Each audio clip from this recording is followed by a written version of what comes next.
Gente, eu queria apresentar para vocês, então, o professor Paulo Vitor Soeiro Pereira.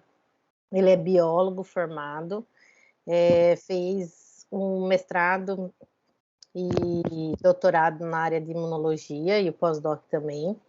Ele é meu marido, gente, para quem não conhece. Ele é meu marido também, né? Então a gente faz ele trabalhar um pouco para a gente também. Então toda disciplina que eu dou, eu sempre chamo ele para dar uma aula. E ele também abusa um pouco de mim também. Quando ele dá aula lá na UFMA, né? Ele é professor hoje, atualmente ele é professor da UFMA, lá do Departamento de Patologia. Então ele também se aproveita, de vez em quando eu dou umas aulinhas para ele para lá e a gente vai trocando aí um pouquinho. Hoje ele trabalha com a parte de imunodeficiência, então ele faz o diagnóstico de imunodeficiência aqui no estado do Maranhão e ajuda aí nessa parte. Então, professor Paulo Vitor, o microfone é todo seu, a turma é toda sua. Pode ficar à vontade. A mãozinha da Alice atrás de você. Boa noite, pessoal, tudo bom? Espero que estejam todos bem. Consegui ver alguns no dia que o professor Antônio Augusto foi lá dar a palestra dele, que eu fui curiar um pouquinho, me intrometer lá na aula de vocês. É um prazer sempre participar do programa. Ela me colocar sempre na sexta-feira à noite, que eu poderia agora bater uma bolinha, etc. Mas não, vamos falar de epidemiologia. Como ela comentou, eu sou biólogo formado na Universidade Federal do Maranhão e hoje eu trabalho muito na parte de diagnóstico celular e molecular mesmo, na parte mais de bancada, experimental. Mas desde eu comecei a trabalhar com modelos animais, camundongos, modelos in vitro, mas desde quando eu fui para o mestrado em São Paulo, que eu comecei a trabalhar com pacientes, é inevitável não falar de epidemiologia, melhor dizendo, é inevitável a gente não citar alguns dados importantes nesse sentido. Então, mesmo nos erros inatos da imunidade, que são meu foco principal de trabalho, a gente tem que prezar muito pelos dados epidemiológicos. Eu sou professor do programa de pós-graduação em Ciências da Saúde, da UFMA, e lá a gente tem muitos professores e pós-graduandos que trabalham com dados epidemiológicos de bancos de dados primários ou secundários. Então, isso é bem interessante porque é a base para muita coisa. Então, a professora Ângela pediu que eu falasse um pouquinho sobre epidemia com vocês. Eu brinco que, não sei se alguns já são professores universitários, eu creio que sim. Depois que você entra na universidade, você vai assumindo todas as disciplinas que aparecem, volta e meia você tem que conseguir dar aula de qualquer tema. E eu vou conversar um pouco só com vocês, tirar as dúvidas aí, se alguém tiver alguma dúvida, falar um pouco sobre como a epidemiologia ela pode ser utilizada aí como uma ferramenta de manejo, por que ela é tão importante. Eu sei que a professora Ângela já falou bastante sobre a importância da epidemia, toda a parte de conceitual. Eu creio que a professora Flor também conversou um pouco sobre a parte de estatística, o professor Antônio Augusto mostrou por que a epidemiologia fez tanta diferença e faz tanta diferença no contexto da Covid-19. Eu acho que isso ficou evidente para todo mundo, né? Eu acho que deixou bem claro porque é importantíssimo a gente acompanhar todos os indicativos, os números, etc. E hoje eu vou dar só mais alguns exemplos e conversar um pouquinho sobre essa diferença que a epidemiologia pode fazer em relação às doenças. Deixa eu projetar aqui rapidinho. Espero que funcione. Acho que foi. Creio que sim. Acho que foi, né? Todo mundo vendo a apresentação? Creio que sim. Estou com retorno aqui. Acho que está tudo bem. Estão vendo. Opa, perfeito. Obrigado. Fiquem à vontade, tá, gente? Façam de conta que a disciplina é de vocês, tá? Estou aqui só com... Oi, pode falar. Professor Paulo, só deixa eu dar um recado para a turma. Gente, o professor Paulo, ele não está com acesso no chat. Então, quem quiser falar e tirar dúvidas, fala pelo áudio, tá? Que aí ele consegue responder a dúvida no ao vivo. E qualquer coisa, se alguém mandar uma pergunta ou quiser fazer algum comentário, se a senhora, a professora Ângela, puder ler, eu agradeço. Com certeza. Mas beleza. Não, mas tranquilo.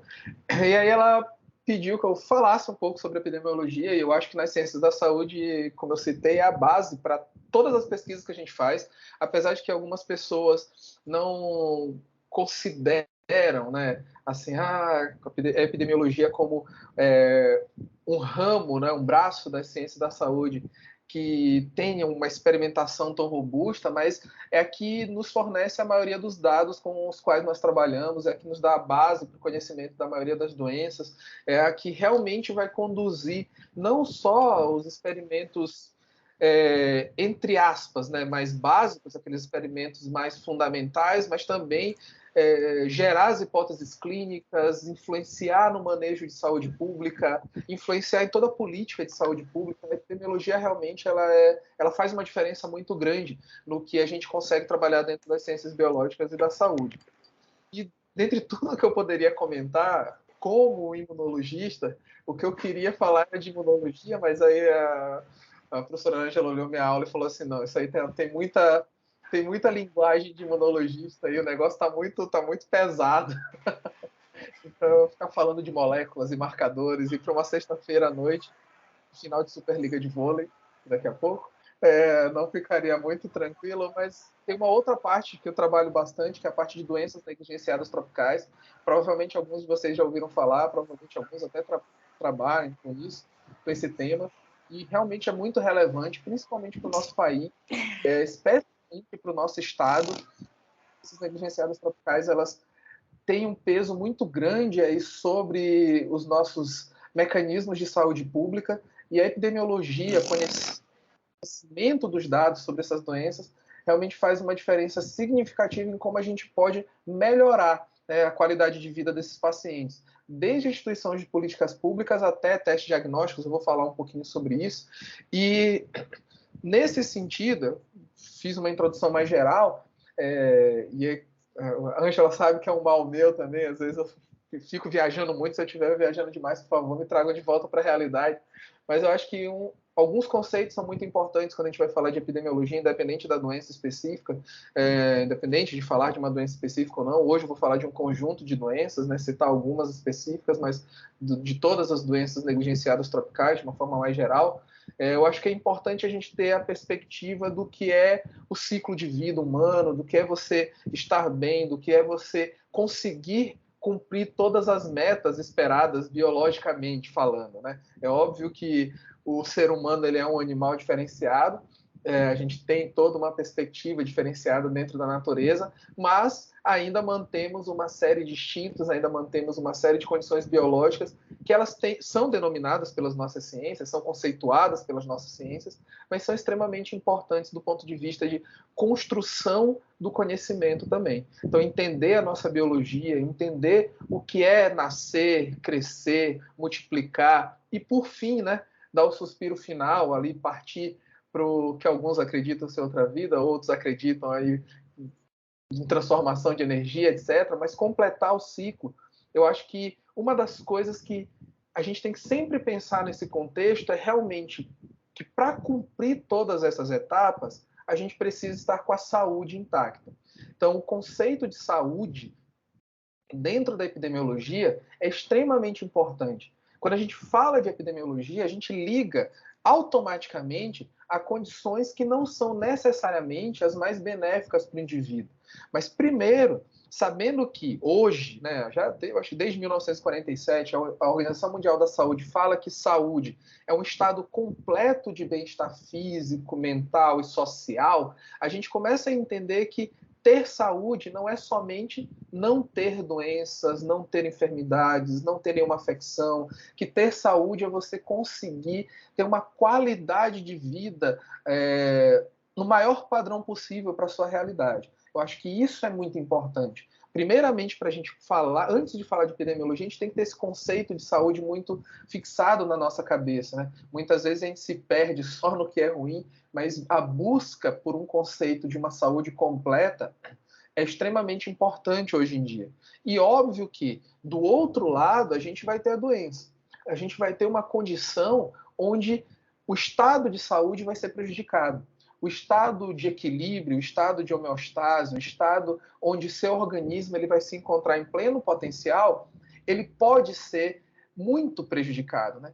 Óbvio que existe aí um degradê entre saúde e doença. Você não vai olhar para o indivíduo e dizer assim, ó, essa pessoa é uma pessoa 100% saudável, ou então essa pessoa é uma pessoa 100% doente. Isso não existe. Para o ser humano isso é quase impossível da gente definir. Existe aí toda uma escala, né? Todo um espectro de diferença entre saúde e doença. Existem pessoas que têm condições mais crônicas, algumas com condições mais agudas, outras que conseguem manter algum tipo de qualidade, um nível de qualidade de vida adequado em certos aspectos, mas em outros peca um pouco. Por exemplo, a parte de atividade física eu consigo ir muito bem ali, consigo me comprometer aí à academia. A parte alimentar já pesa um pouquinho, então a gente vai lá para os hambúrgueres, pizzas e outras coisinhas.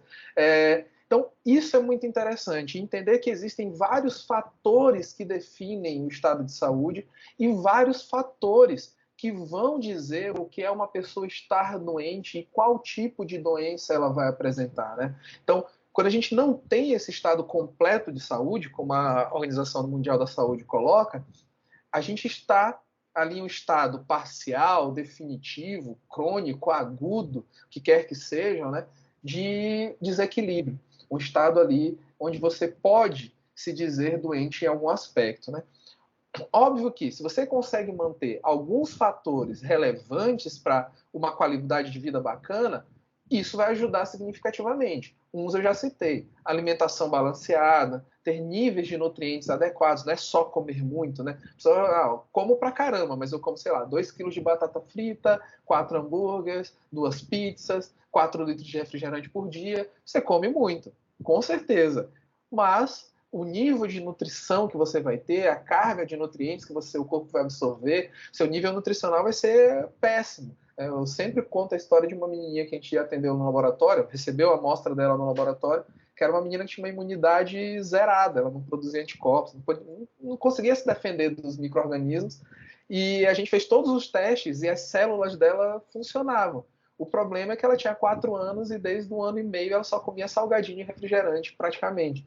Então o estado nutricional dela era muito pobre, né? Então mesmo a família tendo condições e tendo conhecimentos, né? Era questão mesmo de hábitos. Então esses hábitos são extremamente importantes. O hábito alimentar, atividade física balanceada, moderada ali, 3 vezes por semana, algo que seu corpo suporte, porque também não adianta você levantar depois do fim de semana de chutar o balde e buscar esse balde achando que vai conseguir carregá-lo cheio do jeito que ele está logo de uma vez, né? Então tem que ir com calma, tranquilo.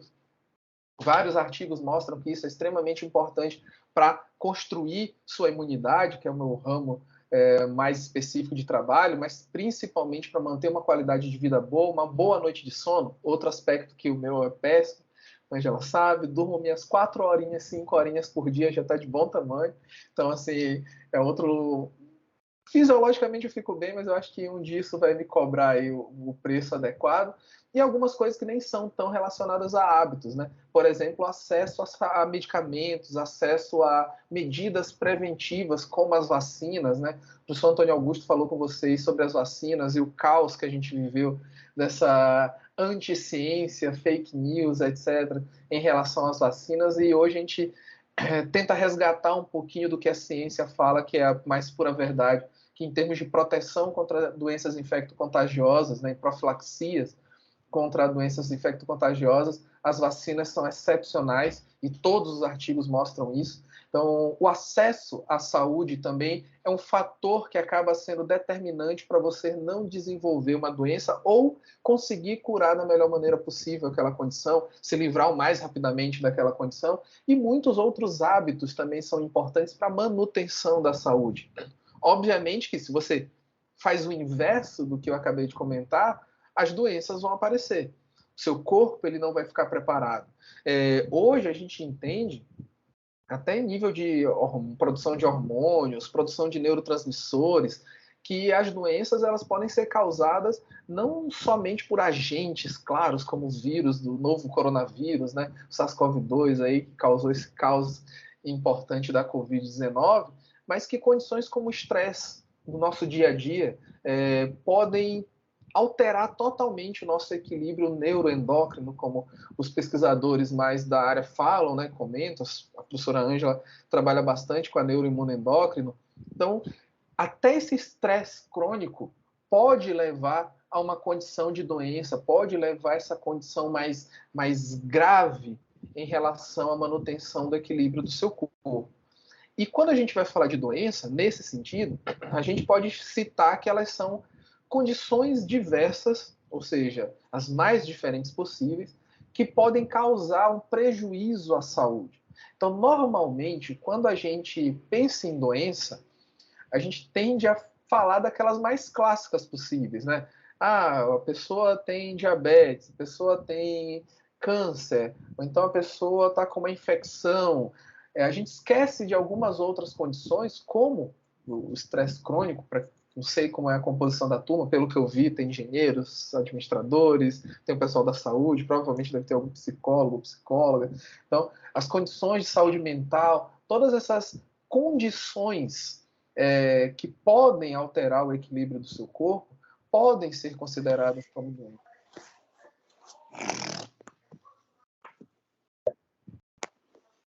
Eu pensei que alguém ia falar.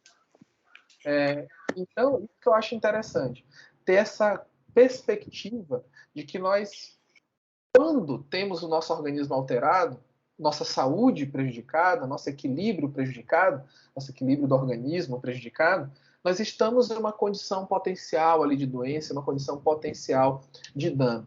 Geralmente, nós dividimos essas condições em transmissíveis, não transmissíveis, que é o que eu vou falar daqui a pouco, mas existem todos esses exemplos. Você come mal, você pode desenvolver diabetes. Por outro lado, você pode ter infecções ou alergias. Se a gente for parar para pensar, algumas dessas condições que levam à doença são mais relacionadas aos hábitos, outras já são totalmente independentes do que você pode ou não fazer. O indivíduo que ele é alérgico, ele até pode adotar hábitos para diminuir aquelas crises. Uma pessoa que tem alergia a ácaros, ou seja, ela vai responder de forma ali a espirrar, olho lacrimejar, ter aquela rinite alérgica bonita, né, ficar cheio de coriza. Quando entrar num quarto empoeirado, quando tiver ali com os travesseiros, a cortina cheia de fuligem, poeira da rua, o indivíduo ele vai adotar hábitos para mitigar essas condições, né? Diminuir essa possibilidade. Limpar o quarto com uma frequência maior, trocar a roupa de cama também com uma frequência mais elevada, utilizar capas protetoras, obviamente, ter acesso ali, a medicamentos antialérgicos, mas a condição de doença dele é uma condição intrínseca, é uma condição que ele nasceu com ela, ele nasceu com aquela alergia. O corpo dele nasceu com aquele processo alérgico, né? Foi desenvolvido ao longo do tempo, pode ser diminuído adotando alguns hábitos ou utilizando algumas terapias específicas, mas ele tem esse DNA, né? Ele tem essa genética, ele herdou isso, ele tem esse processo. Nosso filho, Gabriel, é extremamente alérgico. Eu sempre brinco que ele é um alérgico de livro mesmo, assim, clássico, e felizmente é uma das coisas que a Ângela não pode me culpar, porque ela é alérgica da casa, então a genética que o Gabriel herdou é toda da Ângela, os dois ficam abraçados tomando galões de Xizinho aqui de antihistamínico. A Alice já teve uma condição bem diferenciada aí, porque todos os hábitos que a família adotou foram diferentes. E isso eu acho extremamente importante. Isso eu acho extremamente... Desculpe.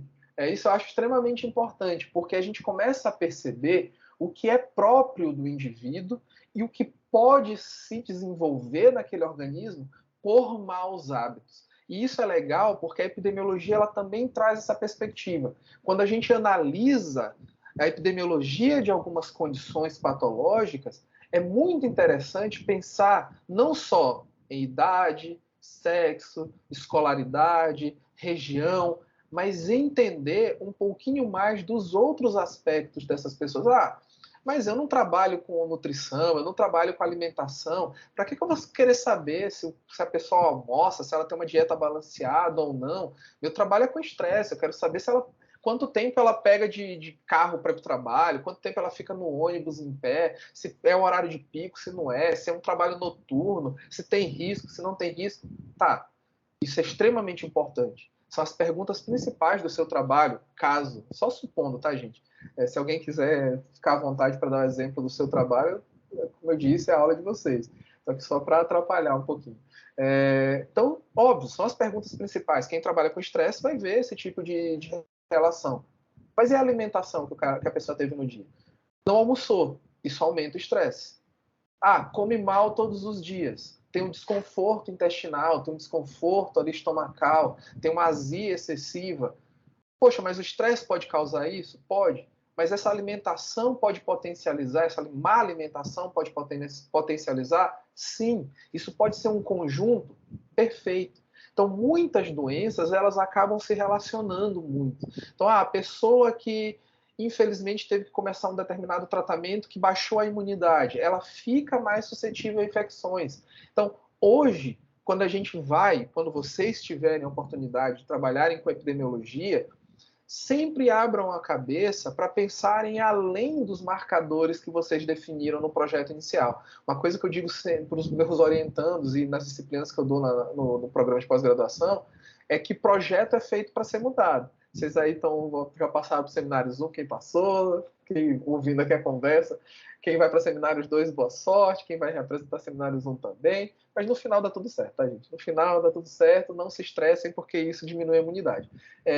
Então, o que a gente vai aprendendo é que projeto é feito para ser mudado. Às vezes, ao longo, ali no caminho, você acaba respondendo a sua primeira pergunta e achando algo tão diferente que vale a pena mudar o projeto como um todo para focar naquilo que vai dar resultados ainda mais importantes. Óbvio, você pode deixar em segundo plano rodando ali, para quem é acostumado a trabalhar com informática, deixa rodando ali em segundo plano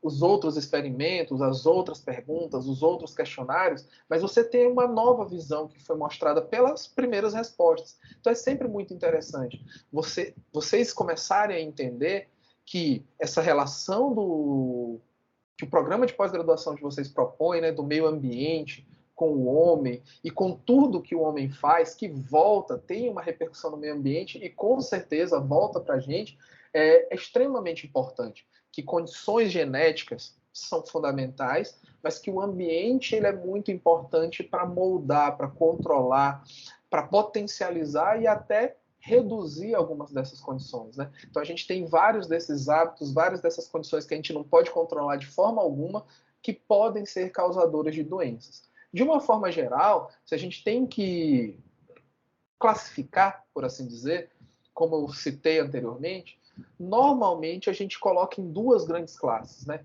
Das não transmissíveis, doenças crônicas normalmente não transmissíveis, e doenças infecto-parasitárias ou infecto-contagiosas, que são aquelas transmissíveis. Quando a gente fala de doenças não transmissíveis, normalmente são doenças que começam mais devagar, tem um início que ele não é tão potente, tão agudo, tão abrupto, né, tão robusto, e se cronificam, levam um pouco mais de tempo para serem resolvidas, né? Ou precisam de uma manutenção por um período longo ali, de dias, meses, anos, etc.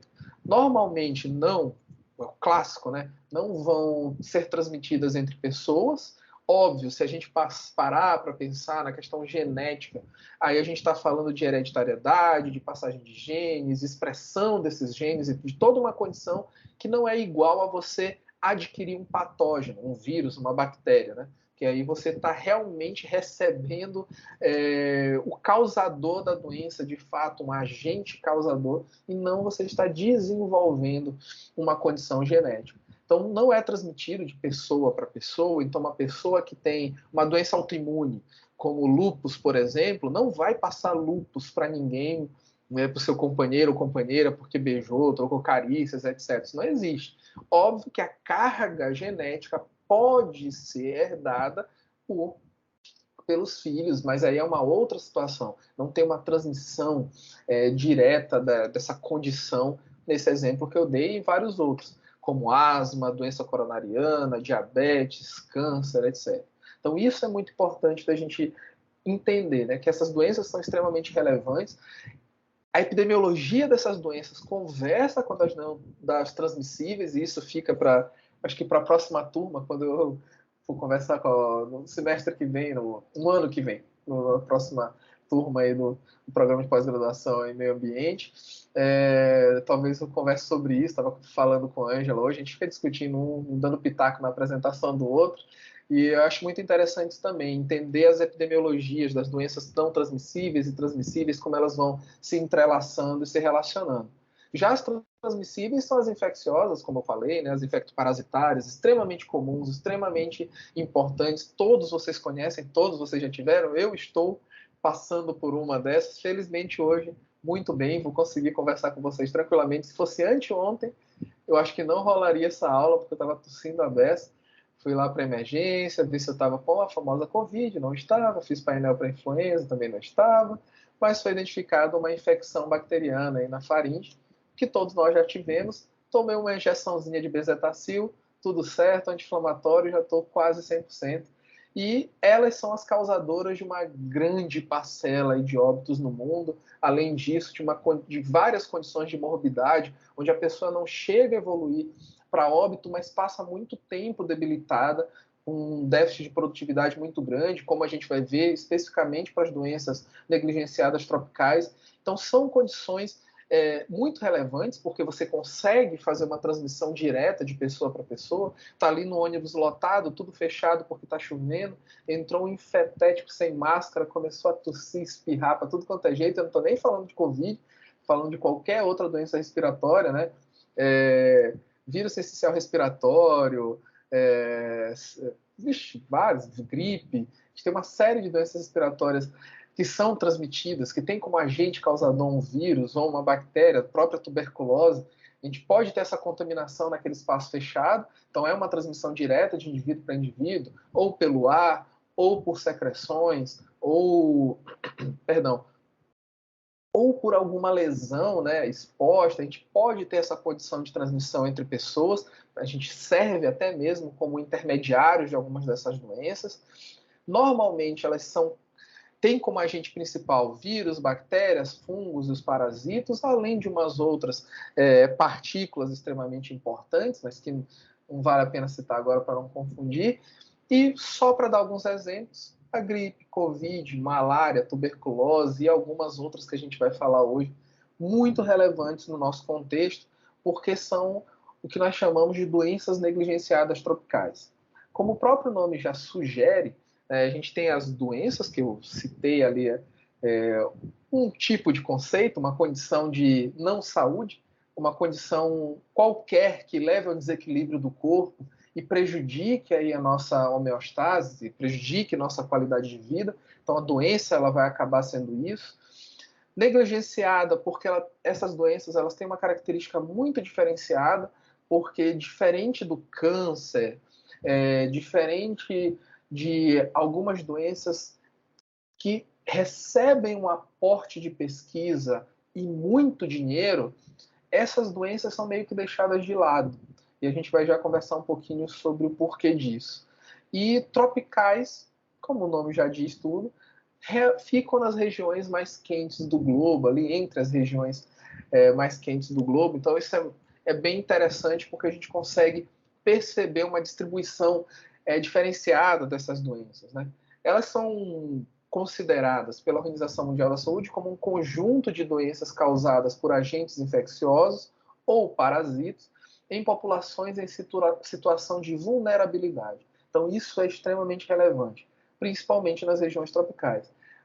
Tem uma discussão muito grande entre os grupos de pesquisa em relação ao número de doenças. A Organização Mundial da Saúde considerava até 10 anos atrás 17 doenças, depois passou para 20. Existem duas organizações muito fortes, que são a DFINDER e uma que até o professor Antônio Augusto citou, que é a Our World in Data, que é muito boa também. São duas organizações que já falam de 30 doenças. Outras organizações não governamentais também falam em 30, 33 doenças negligenciadas tropicais. A Covid-19 aqui no Brasil tem sido considerada por alguns grupos de pesquisadores e alguns estudiosos como uma doença que está evoluindo para se tornar uma doença negligenciada. E isso é muito importante porque, de certo modo, a gente entende as repercussões de gestão pública em relação a isso, né? Então é muito importante a gente pensar nesse sentido. porque realmente são doenças muito relevantes quando a gente pensa no sistema de saúde como um todo. Porque apesar da gente pensar assim, poxa, o câncer, extremamente complicado, uma situação fisiológica muito complexa, uma situação onde a gente tem dificuldade de diagnóstico muitas vezes, um tratamento muito pesado, o custo muito alto, mas a tecnologia sempre evolui, o investimento é muito grande, você tem uma visibilidade em termos de produção de artigos e de movimentação financeira extremamente importante. Então, apesar de ser uma doença, no caso o câncer, né, juntando todos os tipos, tem um peso significativo. Quando a gente vai ver dados epidemiológicos de atenção básica, dados epidemiológicos de atenção primária, de diagnósticos fundamentais, essas doenças negligenciadas tropicais, principalmente para o nosso país e outros países com características similares ou piores no sentido de DH, por exemplo, que o nosso, essas doenças pesam muito, muito, muito para o nosso bolso, pesam muito para o bolso dos governos e para o sistema de saúde como um todo. Tá? Então, só para dar alguns exemplos para vocês, né? Leishmaniose, doença de Chagas, ectossomose, o pessoal fala, ectossomose, não existe isso. Nossa, região da Baixada existem muitos casos, Pinheiro, então, eu tenho colegas da UFMA que fazem trabalhos belíssimos lá, hanseníase, filariose, as mais diversas helmintíases aí, as arboviroses, dengue, zika, chikungunya, raiva. Então, vocês terem uma ideia, né, são todas doenças extremamente importantes, que a gente aprende na escola que são doenças importantes, que a gente vê a relevância dessas doenças. Uma pessoa que pega malária, que contrai malária, o grau de morbidade que essa pessoa tem, né, de letargia, de dificuldade em ser produtiva, né, queda em produtividade de um indivíduo que está com uma doença como a malária, o prejuízo que isso traz para a sociedade, não só do ponto de vista econômico, mas de toda a movimentação que tem que ser feita em relação a esse indivíduo, no caso, em relação a esses indivíduos, né? Então, isso é muito importante. São doenças banais, entre aspas, muitas aspas, porque a gente aprendeu a conviver com elas ao longo do tempo. Doenças que são comuns para nossa região, infelizmente, né? Eu falo que o Brasil ele adora ser campeão em coisas que são ruins e o Maranhão acaba acompanhando algumas dessas medalhas aí de primeiro lugar que o Brasil insiste em conquistar. E se a gente for parar para pensar, são doenças muito antigas, doenças que poderiam ser controladas já há bastante tempo, caso a gente tivesse uma dedicação maior, não dos pesquisadores necessariamente, a gente vai falar isso mais para frente, mas dos órgãos de fomento, das agências distribuidoras de verba, do foco das indústrias farmacêuticas, né, que pesa significativamente. Então, da tuberculose à leishmaniose, passando pela dengue, a hanseníase, doença de Chagas e todas essas outras que eu citei, são doenças infecciosas, infectoparasitárias, extremamente importantes, que acometem muita gente e causam aí mais de 500 mil mortes por ano. Então é extremamente relevante a gente pensar nesse sentido, mais de 1 bilhão de pessoas acometidas no mundo inteiro com essas doenças e tudo que está relacionado a elas. Como é que a gente começa a prestar atenção nessas doenças de uma forma mais efetiva? Fazendo estudos epidemiológicos robustos, fazendo estudos epidemiológicos sérios, fazendo estudos epidemiológicos com números gigantescos de pessoas que participem, né? Então, isso seria muito interessante. Eu vou mostrar alguns artigos para vocês daqui a pouco que ilustram a dificuldade em obter esses dados e, consequentemente, utilizar esses dados para convencer o poder público de que tem que investir dinheiro para a gente tentar sanar essas doenças. Caso contrário, a população vai continuar, melhor dizendo, vai continuar sofrendo dessas enfermidades. Perdão. Um dos motivos que eu já citei, que é extremamente assim complicado para a gente ter um avanço em termos de números dessas doenças negligenciadas tropicais é a escassez de verba para P&D, né? Pesquisa e desenvolvimento de novos fármacos. Se a gente for olhar para todas essas doenças, é o que eu falei para leishmaniose, todo mundo já ouviu falar, com certeza, e há muito tempo. Tuberculose nem se fala, escritos aí, escrituras da época da China antiga que já relatavam casos ali que a gente pode considerar que eram de tuberculose. E mesmo assim, se a gente for pegar o último século, não teve um avanço significativo em termos de medicamentos, de tratamentos específicos. Muda um protocolo, você dá uma droga por mais dias, junta com uma outra, mas um avanço específico, uma droga específica para essa doença, uma droga específica que tente eliminar essa micobactéria, no caso da tuberculose, da hanseníase, ou esse parasito, no caso da malária. Então, isso é muito complicado. Por que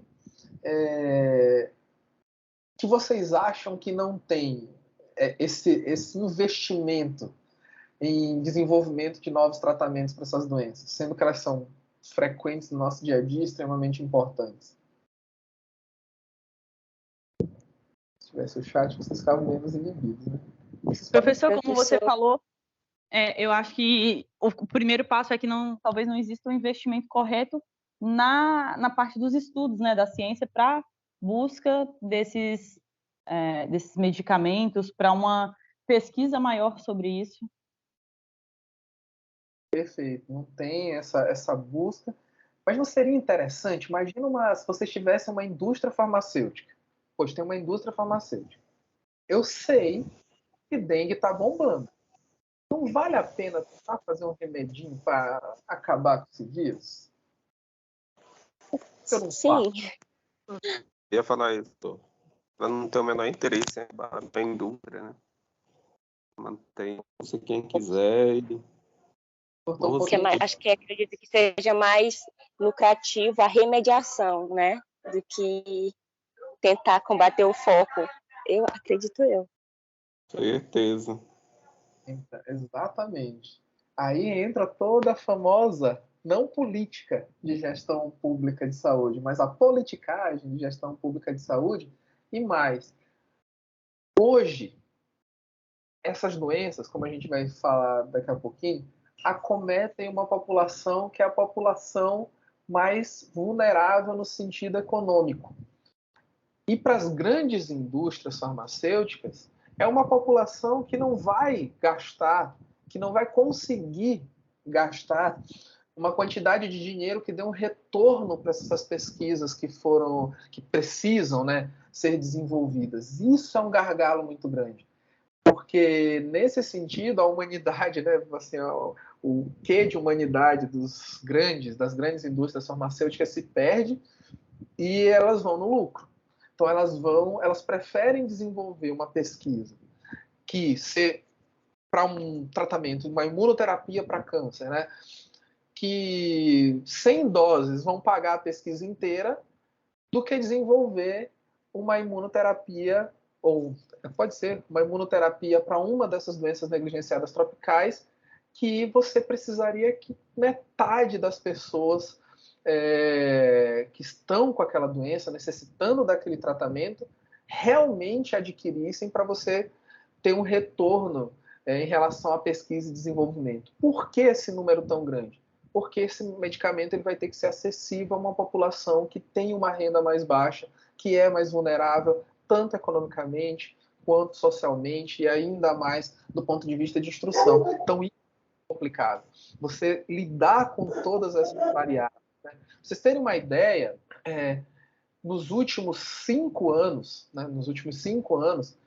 a verba que o nosso governo destinou para pesquisas científicas, especificamente, e aí qualquer tipo de pesquisa, tá, gente? Qualquer tipo, de estudar o agente transmissor, o agente causador, novos fármacos, pesquisas epidemiológicas, qualquer tipo de pesquisa que vocês imaginarem, dentro dessas doenças.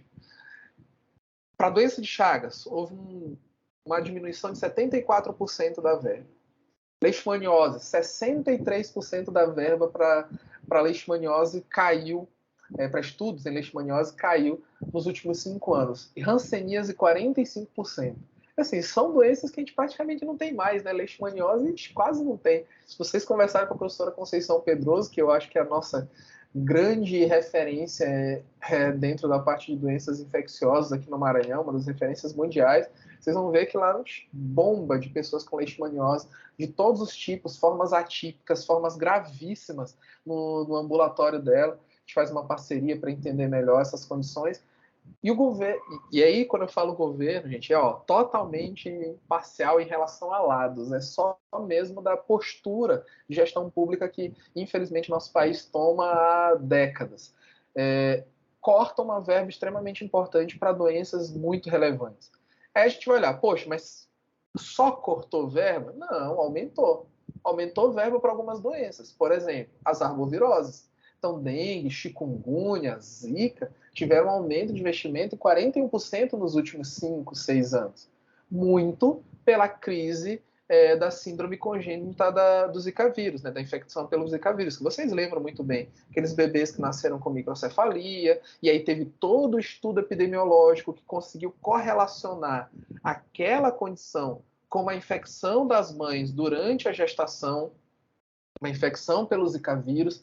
E a gente, até meu orientando de doutorado defendeu a tese dele recentemente em relação a esse tema, né? Então, aí você tem um investimento. Por quê? Imagina a comoção que criou naquela época. Eu lembro muito bem, porque foi bem na época que a Ângela estava grávida da Alice, né? A gente botando tela no apartamento todo, tentando fechar, e era repelente 24 horas por dia. Imagina você ter uma doença negligenciada tropical, aí ela não é mais negligenciada. Olha como as coisas vão mudando, como a discussão não é só de saúde puramente ou técnica puramente, né? Você já tem uma comoção maior. Poxa, até então era dengue, era chikungunya, até mesmo a zika, dá uma febre. A pessoa fica em casa, fica mole uns dias, dá um antitérmico que melhora, come uma canja, tá tudo bem, dali uns dias levanta da cama e tá bem, tá tudo certo. E aí, de repente, essa doença começa a causar um defeito congênito, uma falha no desenvolvimento das crianças que estão ali durante a gestação. Isso é muito importante. E aí você tem um investimento do governo em estudos para tentar entender essa situação e resolver o mais rápido possível. Esse é o grande problema, como vocês comentaram muito bem.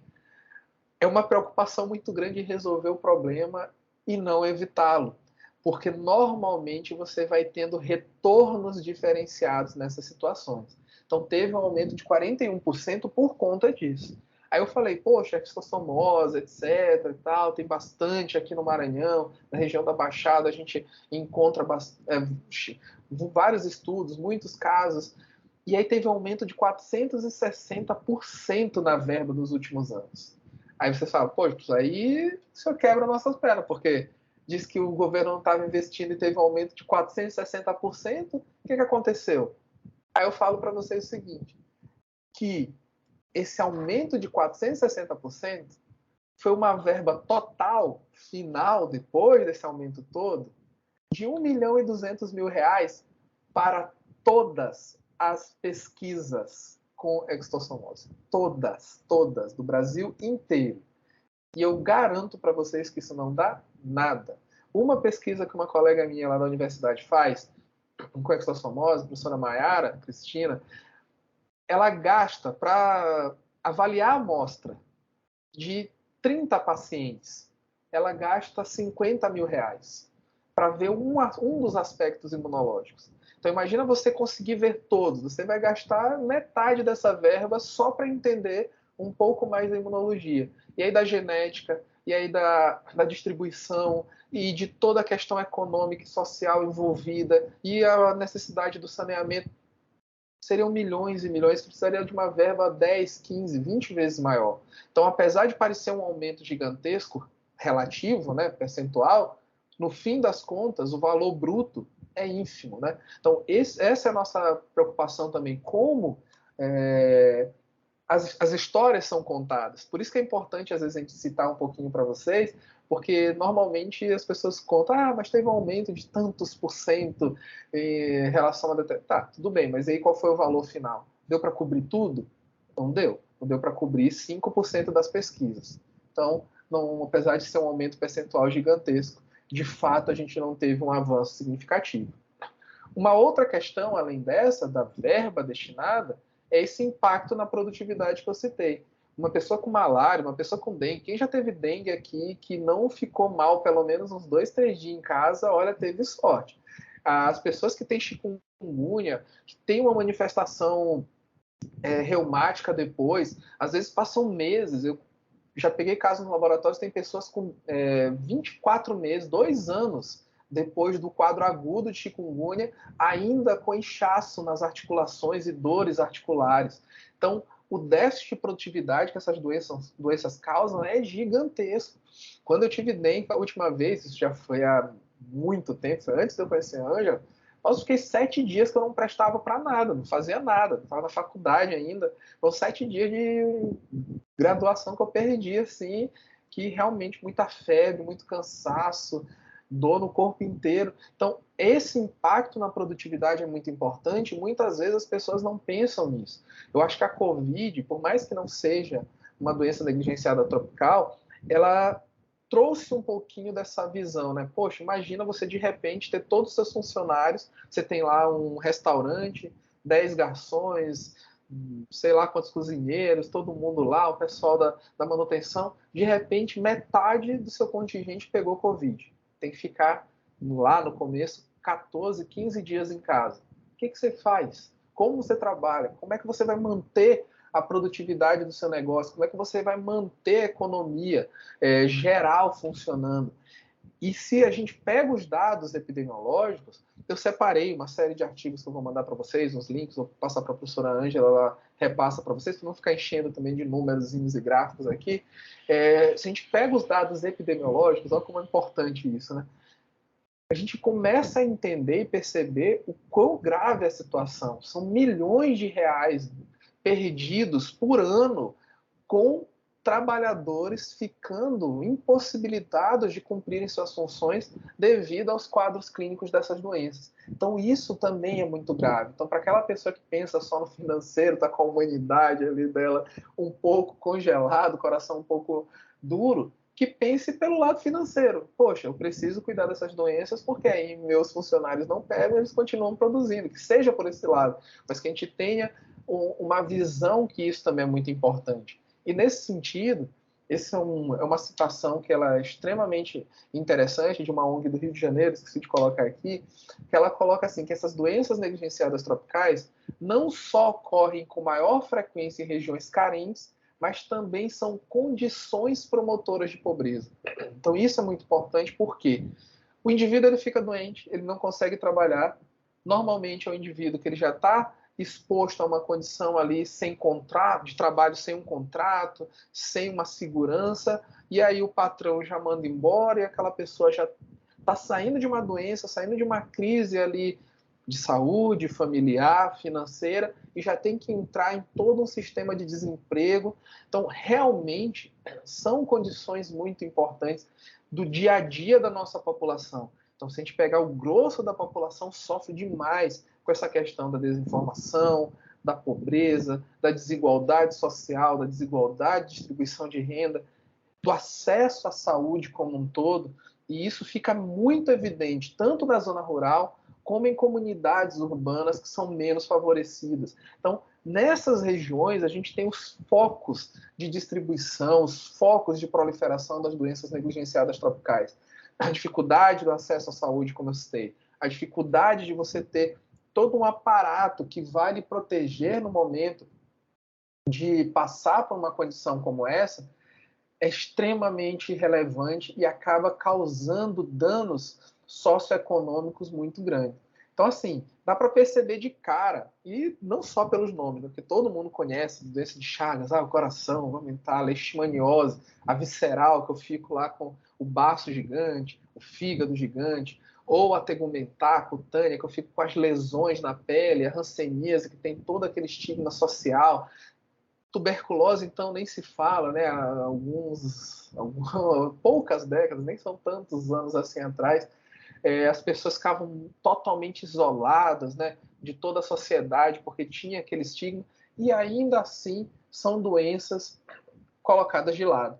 Muito porque vão se manifestar ou vão afetar o grosso da população mais carente, mais vulnerável, menos favorecido. Então, isso é extremamente relevante. Perdão. Nesse gráfico, é um gráfico da Organização Mundial da Saúde, ele é bem bacana, porque ele mostra aqui, ó, nesses tons de verde, né, do mais clarinho até para não são 50 tons, mas os tons de verde aí, para um corintiano como eu, não é um gráfico muito bonito, não consegui mudar a cor, mas a Angela gosta, que ela é palmeirense, então tá tudo certo, tá tudo em casa, alguém fica feliz na família. Mostra realmente aquela região que eu citei para vocês, ó, da Ásia, da África, América do Sul e América Central, uma região mais concentrada entre os trópicos, né? Uma região onde tem países com um índice de desenvolvimento humano bem menor comparado ali ao da América do Norte, da Europa, etc. Então, realmente, esses casos de doenças negligenciadas tropicais vão acabar se concentrando nesses países, nessas regiões, justamente por tudo que a gente conversou até agora, né?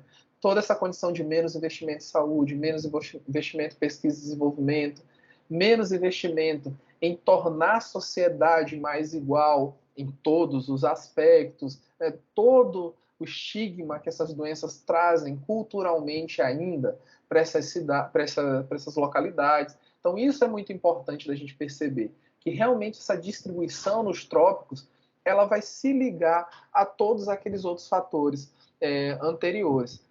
Além disso, a gente tem um fator ambiental.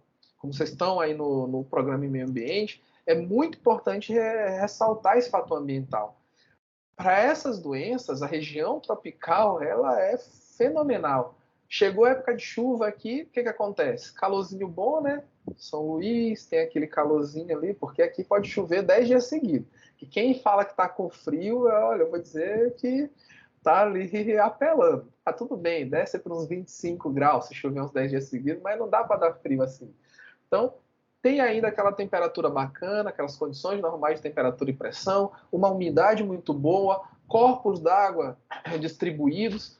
O que vai acontecer? Proliferação do vetor.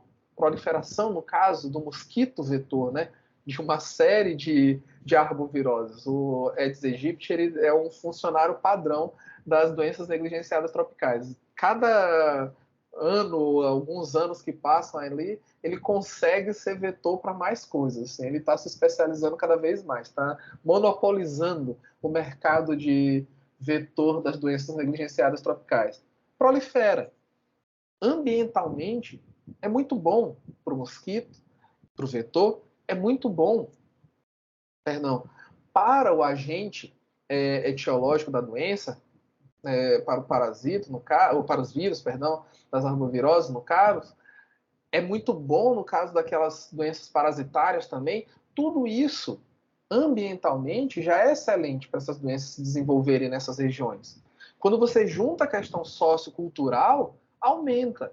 Poxa, todo ano a mesma coisa. Esses 2 últimos anos, menos por conta da Covid. Isso teve um reflexo importante que eu vou citar mais à frente, né? Dos dados de dengue que a gente tem no nosso estado. Poxa, todo ano, emborque a garrafa, coloque a areiazinha no vaso lá que fica embaixo, coletando água, não deixe pneus, quebre aquelas coisas todas que a gente fala todos os anos. E socioculturalmente a gente acaba deixando um monte de coisa acumulando água, a água limpa e o mosquito vai proliferar, e aí os casos de dengue vão aumentar. Óbvio, tem uma relação com o ambiente? Tem. É super propício para todas essas doenças. Mas a questão de gestão, de manejo, também é muito importante. Os dados epidemiológicos mostram isso, que o manejo precoce reduz consideravelmente o número de casos. Então, isso a gente tem que colocar na cabeça o tempo inteiro. E aí, para vocês terem uma ideia, em relação a essa diferença que o gráfico ali em termos de cores, né, de escala de cor mostra, em números, Perdão. Esse é um dado aqui que ele vem de 2010 até 2019, que é um dos mais recentes, porque depois de 2019 entrou a pandemia em 2020, e agora que esses dados estão sendo resgatados, o que é terrível, está tendo um reflexo terrível em relação às doenças negligenciadas tropicais. A gente está vendo um explodir de casos de várias das doenças, dados que foram perdidos de forma absurda. Óbvio que tínhamos uma emergência mundial, mas as coisas deveriam ter sido melhor equilibradas ali em termos de dispersão de forças-tarefas, né? Então, para vocês terem uma ideia, em um número total aí de 1,54 bilhões de indivíduos que necessitaram de tratamento para uma dessas doenças, né? Então, esse dado aqui, ele é interessante por isso. Não é um dado que tem um viés de um diagnóstico errado, não é um dado que tem um viés de um diagnóstico puramente clínico, sem todos os exames necessários, né? Porque imagina, você chega, uma emergência, fala assim, ó, tô com... Vou falar no popular, tá, gente? Tá aqui conversando. Sexta-noite, tá de boa. O pessoal tá na rede, tá tudo tranquilo. Ó, tô com essa pereba aqui, tem um mês, não fecha de nada, já puseram tudo aí, folha de padre, mastruz, nada cura, e aí já tá começando uma outra pereba aqui perto, eu quero saber o que que é. Aí o médico olha, imagina. O médico, o agente de saúde, quem quer que seja, olhou. Ah, não, isso aí é só uma alergia que tá muito grave. Toma um antialérgico e vai pra casa. E aí? Então, tirando todos esses viés, né? Assim, não, vamos lá, vamos fazer o exame, vamos fazer um raspado, vamos fazer um histopatológico, vamos tentar encontrar alguma coisa, fazer uma coloração para identificar um possível patógeno aí, fazer um teste molecular. Imagina você fazer todas essas coisas nesses países, né? Então já é um outro gargalo importante. Mas tudo bem. Esses dados são legais porque não envolvem o problema do diagnóstico. Aqui são dados, né, são números de pessoas que sim tinham as doenças e precisaram de tratamento, ou seja, são os mais, como eu posso dizer, mais corretos, dados mais adequados, melhor dizendo.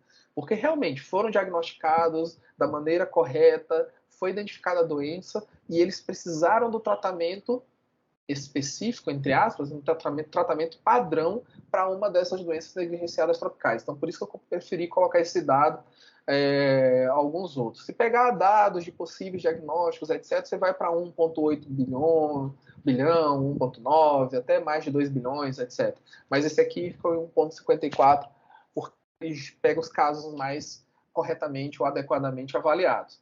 Então, para vocês terem uma ideia, na África, que fica ali abaixo da linha do Saara, mais de 590 milhões de casos. Na Ásia Central e no sul da Ásia, mais de 850 milhões de casos. América Latina, América ali Central, na região do Caribe, 63 milhões de casos aproximadamente. Norte da África, né, oeste da África, 34 milhões de casos. Olha a quantidade de casos. Eu vou voltar rapidinho só para vocês verem como vai batendo com a coloraçãozinha. Os locais de maior densidade, maior número de casos, têm uma cor mais forte. E aí a gente chega, aqui, Estados Unidos, Canadá, Europa, extremo norte da África, né, que já tem uma conexão mais próxima ali com a Europa, etc. Então, Norte da América e Europa, 1.751 casos entre 2010 e 2019 de doenças negligenciadas tropicais. Certo? Então, Norte da América e Europa, 1.751 casos. Norte da África, Oeste da África, mais de 34 milhões. América Latina e Caribe, mais de 63. Ásia, 851. Resto da África ali, abaixo do Saara, 592 milhões de casos. Onde as maiores indústrias farmacêuticas estão? América do Norte e Europa. Preciso dizer por que não tenho muito investimento em doenças negligenciadas tropicais ou os números falam por si? Né? Então, um dado epidemiológico. Pode falar. Só falei falam por si os números. Pois é, então é aquilo que a gente estava conversando. Esse é o grande problema. Né? As grandes indústrias farmacêuticas, os grandes laboratórios de desenvolvimento estão onde essas doenças, entre aspas, não existem. Tá? Então, não tem por que eles investirem nisso, no ponto de vista deles, obviamente. Né? Então, é muito complicado. E, mais uma vez, um conjunto de dados epidemiológicos bem construído, bem elaborado, que mostra para o mundo inteiro onde a gente está falhando em controlar doenças extremamente importantes. Tá? Um outro ponto fundamental que eu comentei, o diagnóstico. Eu preciso fazer um diagnóstico correto dessas doenças. No gráfico anterior, foi perfeito. Peguei aquelas pessoas que foram mais adequadamente diagnosticadas e precisavam de tratamento. Números corretíssimos. Só que aí qual é o grande lance? Eu preciso fazer o diagnóstico da melhor maneira possível. Esse é um trabalho muito bacana, porque ele fez uma análise desses point of care, né? Do diagnóstico lá onde o indivíduo está, no lugar mais próximo de onde a pessoa com a doença se encontra, né? E o que é o bacana? É que ele considera o diagnóstico que vai mudar, ou possivelmente vai mudar a conduta, né? Que vai melhorar ali o manejo daquela doença. E ele fala em todo um aspecto de fácil acesso a esses testes. Oi? Acho que era só o microfone aberto. Tá bom. Então ele fala de fácil acesso, o que é muito curioso, porque assim, se a gente pensar no mundo como um todo, isso já é difícil, num continente como a África, nossa, é uma coisa quase impossível. No Brasil, isso já é extremamente complicado, é um país só, mas é um país continental. A gente vê a dificuldade de acesso a medicamentos, a insumos, a tudo, para o pessoal da região norte. Como você tem o transporte, a crise que a gente teve em relação à disponibilização de oxigênio nas unidades de saúde, nos hospitais, em Manaus, dentro desse quadro de Covid, toda a logística que teve que ser montada para a gente fazer o básico de levar oxigênio para as pessoas dentro dessas unidades, dessas instituições. Imagine você conduzir toda uma gestão pública, primeiro, de identificação de casos, ou seja, de diagnósticos, porque a base é essa. Eu só posso ter um estudo epidemiológico claro quando eu tenho um bom diagnóstico. E aí é legal porque esses estudos, ultimamente, o que eles têm feito? Eles não pegam só número de casos. Eles pegam esses DALYs, ILDs e ILLs que estão aí escritos, né? Que esses ILDs são Years Lived with Disability, né? Que são os anos vivendo com a DNT, nesse caso, os anos vivendo com a doença. Isso serve para qualquer coisa, tá? Então, a pessoa está com câncer. Então, vamos ver quanto tempo ela ficou com câncer. E aí, o endpoint seria ou evoluiu para óbito ou curou. Então, beleza. Ela passou 10 anos lutando contra o câncer e sobreviveu. Ok. O número final dela, que é ali os anos de vidas ajustados em relação àquela doença, né, aquela condição prejudicial, vai ser de 10 anos. Agora, infelizmente, foram 10 anos e ela evoluiu para óbito. Eles acrescentam a esses 10 anos uma estimativa da expectativa de vida que aquela pessoa teria caso não tivesse desenvolvido câncer nesse exemplo. Né? Para as doenças negligenciadas tropicais, é mais ou menos a mesma coisa. Você tem número de anos ali com a doença, então a pessoa ficou em tratamento extenso, com recidivas, etc., porque saiu do tratamento, porque voltava por outras questões, de hanseníase. Ficou 3 anos, tratando ali por uma série de questões. Ficou 3 anos com a manifestação, tendo que tratar, ok. Pronto. Curou, não teve mais, tudo bem. Então, o número final dela, que é o DALYs, que ele coloca, né, vai ser de 3 anos. Porque foram os 3 anos que ela passou com a hanseníase. Perdão. Ou seja, 100% desse tempo ali. Agora, se você pega uma outra condição, como raiva. A pessoa, infelizmente, contraiu raiva, passou alguns dias e faleceu. Tinha 14 anos. Qual é o DALYs dessa pessoa? É o tempo que passou com a doença? Não, porque foram poucos dias. O DALYs dessa pessoa é a expectativa de vida que ela teria nas condições que ela vivia. Então, 14 anos, vamos dizer que chegasse aos 70, Então, você vai ter ali essa diferença como esse marcador. Então, ultimamente, os trabalhos em epidemiologia, para quem trabalha especificamente com epidemiologia, não sei quantos de vocês trabalham, é importante entender como os artigos vão mudando e quais são os novos parâmetros, né? Então, não é mais só aquela descrição de tantas pessoas do sexo masculino, tantos do feminino, tantos em tal faixa etária, tantos em tal faixa etária. Hoje a gente já entende e consegue juntar ali também esses outros dados, né? Então são mais dados para os trabalhos de vocês. Pensar assim, poxa, quanto tempo a pessoa passou em uma terapia específica para uma questão de estresse crônico ou para uma questão de depressão. Então isso pode virar um novo dado, que é o DALYs, né?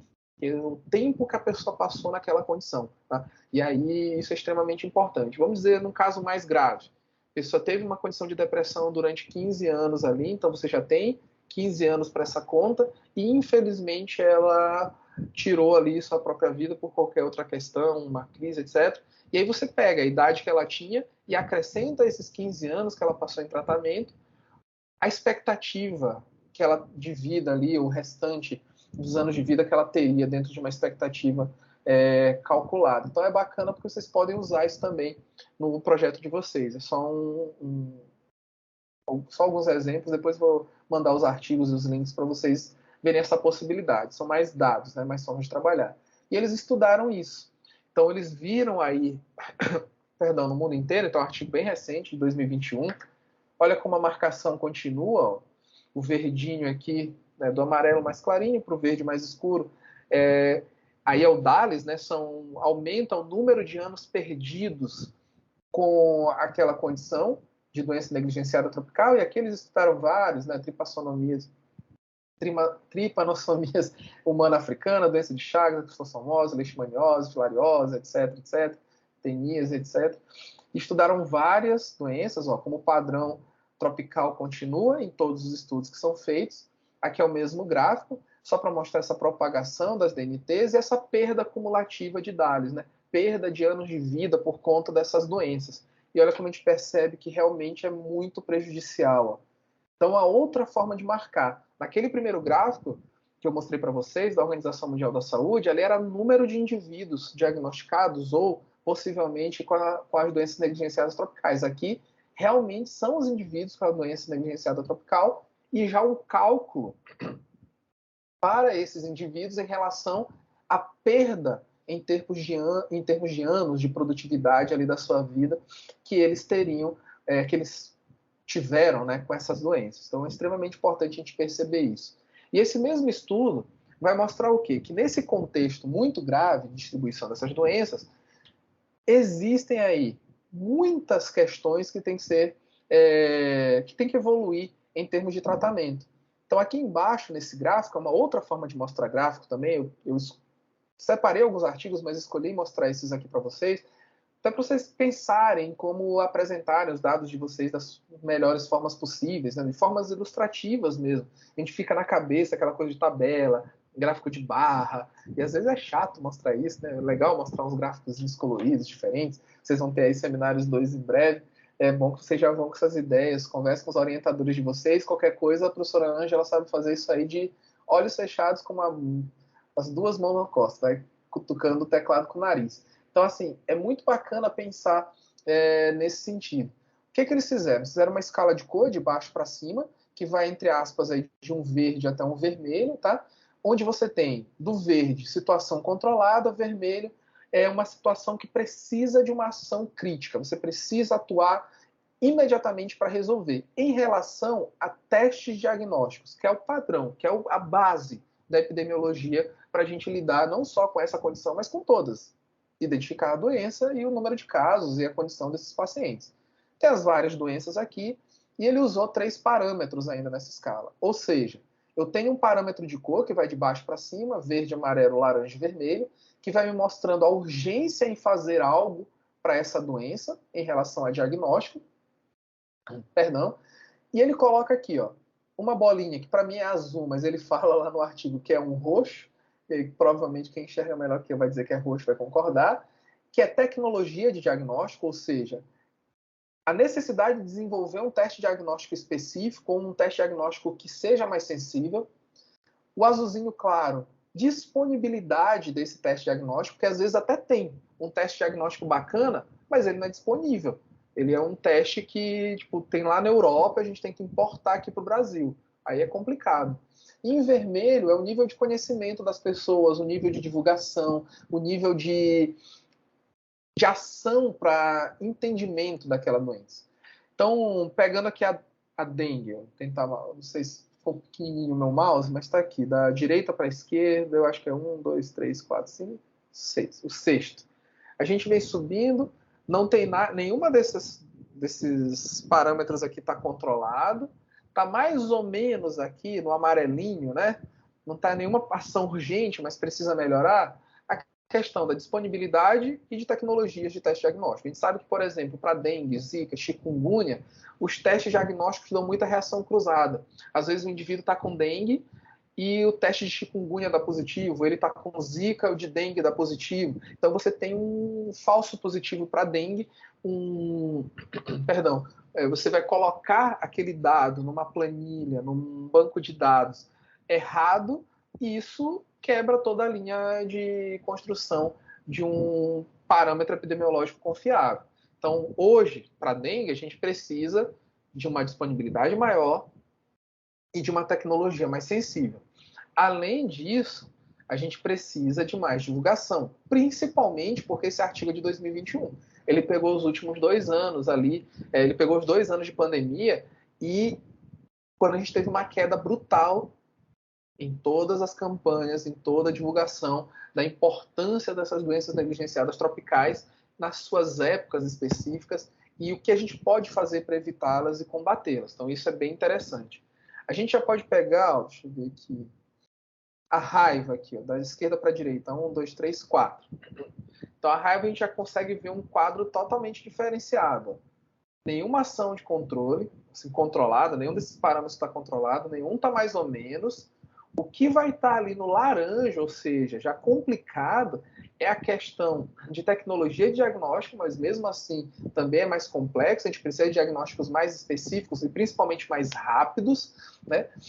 E o que precisa de ação urgente é voltarmos a discutir a presença dos casos de raiva, voltarmos às campanhas de vacinação dos agentes vetores, né, em toda essa questão do controle de alguns animais silvestres que também são vetores, e a disponibilidade de testes diagnósticos aí em todas as localidades. Então, vocês podem depois ficar brincando de ver que como cada doença dessa está prejudicada em termos diagnósticos, mas de fato nenhuma tem tudo controlado, nenhuma tem 100%.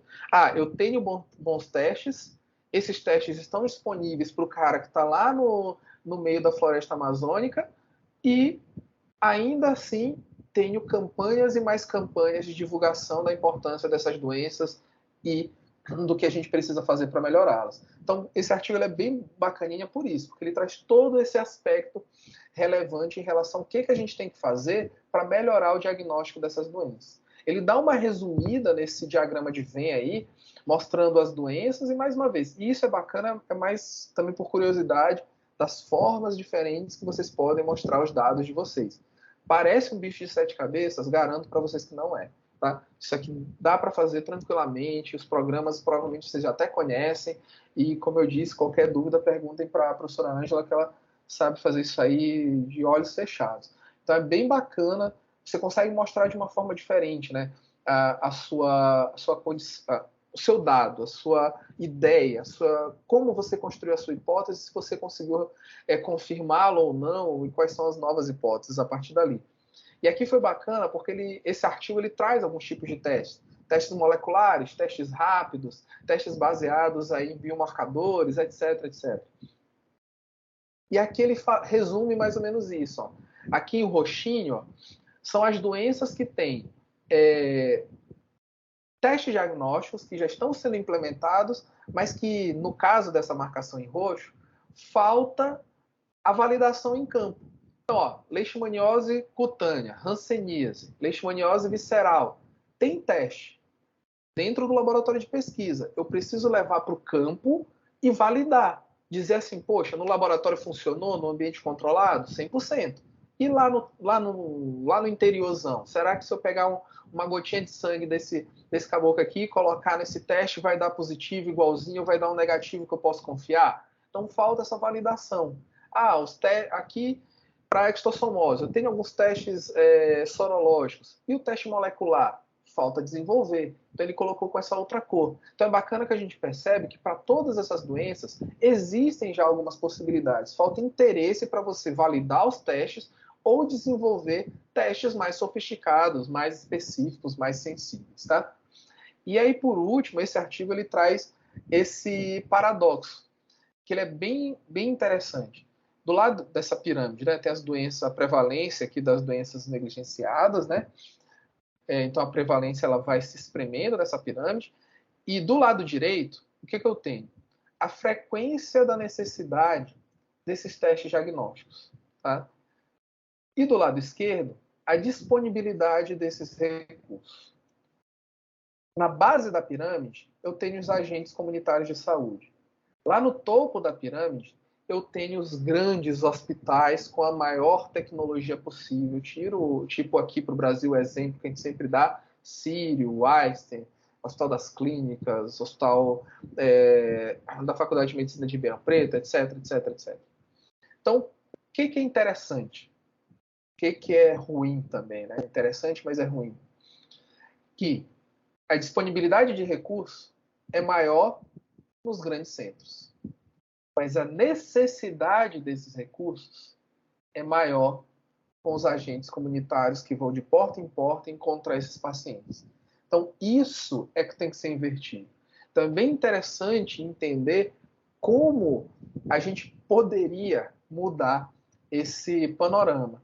E o artigo ele dá uma das suas conclusões dizendo que uma melhor compreensão desse diagnóstico e a melhoria em si do diagnóstico é que pode ajudar no desenvolvimento de novas gestões aí públicas para que realmente a gente possa, com o mínimo de recurso possível, melhorar o diagnóstico, aumentar a qualidade de vida dos pacientes e desenvolver metas realistas para essas doenças. Porque tem uma meta da Organização Mundial da Saúde, está fazendo um parênteses, que é para em 2030 acabar com uma porrada dessas doenças. Então, assim, é uma meta que, sinceramente e particularmente, eu acho impossível, justamente por conta desse paradoxo aqui. Tá? Porque onde a gente tem mais recurso, é onde a gente menos precisa. Onde os testes de diagnóstico estão, os testes mais sensíveis para eu diagnosticar leishmaniose, estão lá no Einstein. Ninguém chega com leishmaniose lá no Einstein. A gente precisa desse teste aqui, tá? Nos nossos ambulatórios aí que acabam recebendo esses pacientes, né? No SUS aí, que acaba ajudando muita gente, mas infelizmente não tem todos os recursos possíveis. Então, isso é um dos gargalos, isso é uma das preocupações que a gente tem que ter, do ponto de vista mundial. Aqui para o Brasil, isso fica ainda mais grave. Esse é um trabalho de 2017 que ele é referenciado até hoje nos boletins epidemiológicos. É um trabalho interessante, é um trabalho que teve todo o método científico aplicado, mas tem um probleminha que eu vou deixar para o final para falar para vocês.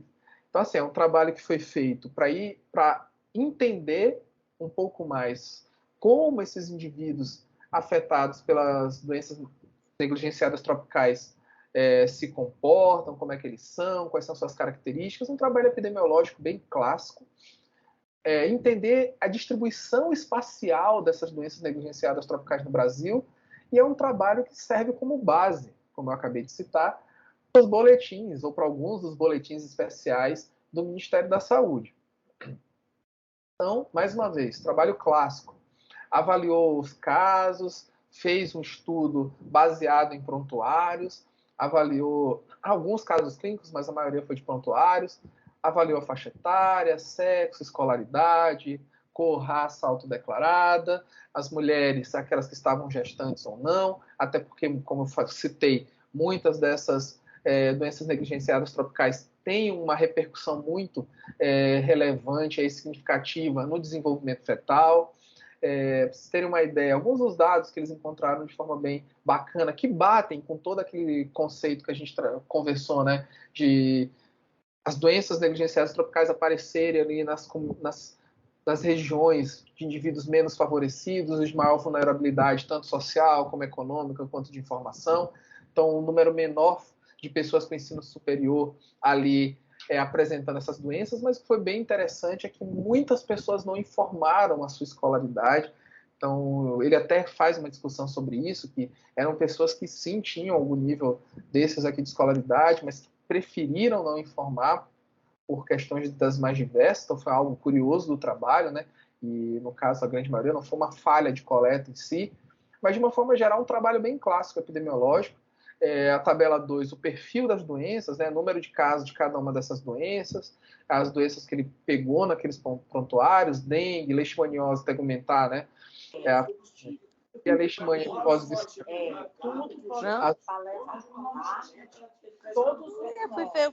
eu queria parar esse carro aí e a gente ia comprar uma moto, eu e Felipe. Olha o valor de uma moto zero para financiar. É doida, cara. Eu acho que tem alguém com o microfone aberto. Eu já desliguei, professor, desculpa. Acabei de desligar. Tá caro. Pra comprar veículo novo tá complicado mesmo. E aí o que acontece? Aquelas mais clássicas das nossas regiões, né? Dengue, leishmaniose bombando aqui. Bem interessante, município de residência como ou periférico ali, onde você contraiu a doença. O número de óbitos decorrentes da doença não foi alto, então isso é bem interessante. As doenças negligenciadas tropicais, normalmente, elas têm uma relação muito íntima com a questão da morbidade, né? Com a diminuição da produtividade do indivíduo. Muitas delas não acabam evoluindo para óbito, né? A gente pega o panorama geral, outras já são bem mais graves nesse sentido, como a própria raiva que eu citei. Então, dados bem consistentes do ponto de vista de mostrar o panorama das doenças tropicais negligenciadas no Brasil. Qual é o grande problema desse trabalho? Primeiro que ele é referenciado, como eu disse, como algo muito perfeito e é utilizado nos boletins públicos nacionais de saúde. Por que isso é ruim?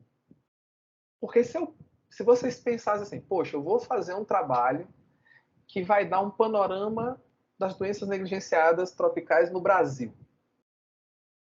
Vocês, com certeza, não coletariam amostras e dados de um único hospital, em uma única cidade. Vocês teriam dados em praticamente, pelo menos em todas as capitais, e mais alguns interiores, né, dentro dos estados, etc. Então, esse é o grande problema desse trabalho. Eles utilizaram 1.009 prontuários num período de tempo muito pequeno, janeiro de 2007 a dezembro de 2013. Então, é um trabalho de 2017 que pegou dados de até 2013 e esse trabalho é referenciado hoje em dia em boletins oficiais. E é um trabalho que foi feito no norte de Minas Gerais, pegando uma região ali do estado, né? E que é um trabalho que é utilizado para referenciar distribuição espacial dessas doenças. Como é que eu posso falar de distribuição espacial de doenças se eu peguei só uma região de um estado? Como é que eu posso utilizar esse dado para referenciar meu boletim epidemiológico nacional? Então, isso é muito complicado. Tá? Então, esse é um dos gargalos. Então, diagnóstico, trabalhos corretos de epidemiologia, com uma abrangência nacional de fato. Tudo bem, eu não vou pegar hospitais em todos os estados, mas eu vou pegar 10, 15 hospitais de referência no Brasil que trabalhem com essas doenças, que recebam amostras dessas doenças, de pacientes, com essas doenças, que trabalhem ali com pacientes mais graves acometidos pelas doenças negligenciadas tropicais. Então, pelo menos isso a gente tem que pensar. Então, mais uma vez, só fazendo o link para tentar dar uma ajudada, dar umas dicas aí para vocês. Quando forem apresentar seminários, já pensem nessas possibilidades. Será que minha coleta está legal? Será que eu estou conseguindo pegar tudo que eu posso? Olha, isso é o que eu posso. Eu sei que tem uma falha aqui. Como eu posso compensar? Será que um teste estatístico me ajuda? Será que uma discussão melhor? Será que mostrar o gráfico de outra forma ajuda a fazer o meu dado ser entendido da melhor maneira possível, já que eu tive esse probleminha aqui na coleta, e não chegar e dizer assim, não, meu dado é perfeito, eu peguei o que é melhor, eu tenho todos os pacientes possíveis. Então, isso é interessante vocês começarem a pensar, tá? Então, esse trabalho mostra muito isso. Esse terceiro aqui, ele já é um pouco mais elaborado. Ele também é utilizado para boletins epidemiológicos nacionais, mas ele já pegou dados robustos, dados confiáveis, dados nacionais que fizeram parte de toda uma referência mundial, utilizou aqueles mesmos parâmetros de anos de vida com a doença, anos de vida que a pessoa teria caso não evoluísse para óbito, a somatória desses dois dados como um parâmetro final. Então, um trabalho bem mais robusto, né? Um trabalho bem mais elaborado. Então, é extremamente bacana. E ele já mostra o conjunto de dados, por exemplo, uma evolução de 1990 para 2016, como essas doenças evoluíram em termos de anos que a pessoa tinha com aquela doença, né? O tempo que a pessoa tinha com aquela doença e tempo que aquela pessoa perdeu em caso de óbito. Então, isso é bem bacana. Ó. Em azul, são os anos que a pessoa perdeu tratando a doença. Né? Que aquelas pessoas perderam tratando a doença. E em vermelho, foram os anos que aquela pessoa acabou perdendo por evoluírem precocemente para óbito, morrerem precocemente.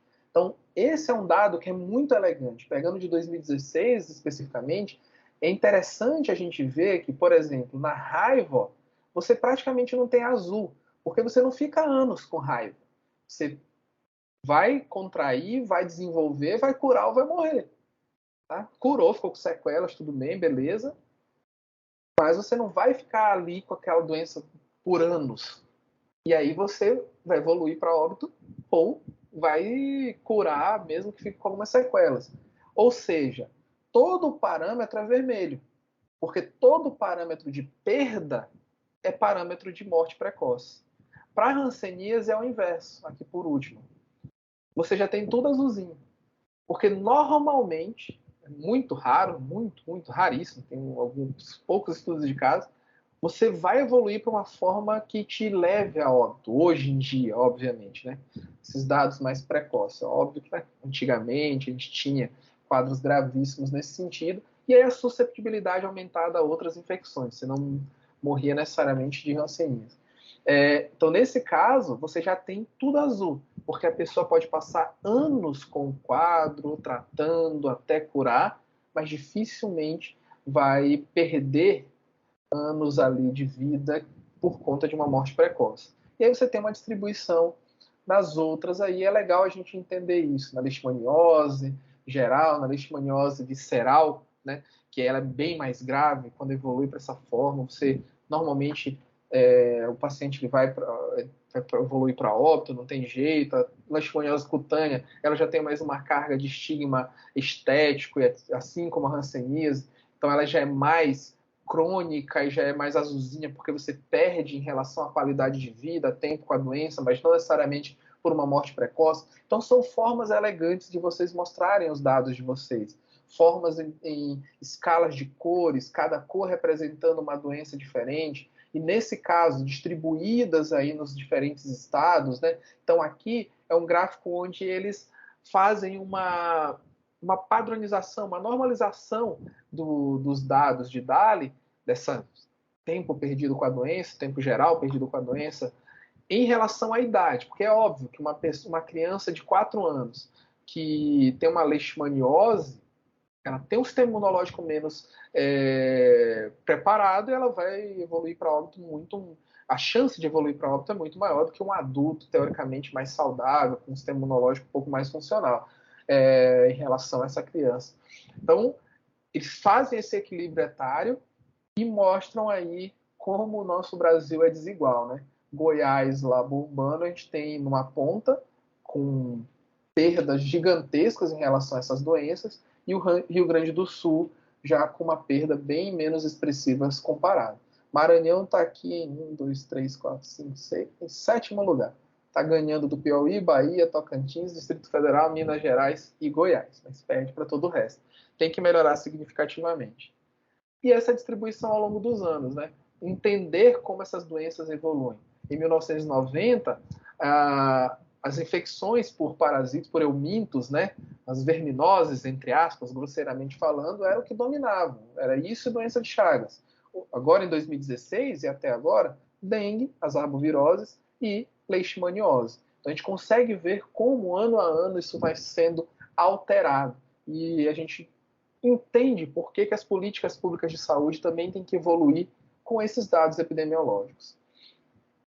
E acho que esse aqui é o último artigo que eu tinha para mostrar, justificando um pouquinho dessa questão toda, por que eu tenho estudos que não são os melhores possíveis, por que faltam alguns estudos, é justamente essa relação entre os números gerais das doenças negligenciadas e o investimento em pesquisa, né?